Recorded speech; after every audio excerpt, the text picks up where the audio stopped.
Immigration, total, nandito naman yung si Sheila.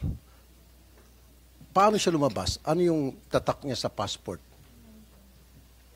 nung siya ay lumabas ng bansa? Compton 5. Thank you, Your Honor. Madam Chair, we were able to examine the passport of Ms. Sheila when she was rendered to our country last August 22.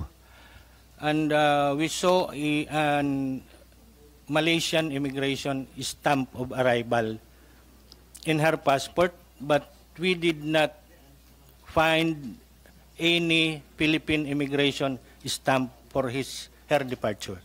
So that means it's possible na hindi siya gumamit ng eroplano, maybe seacraft?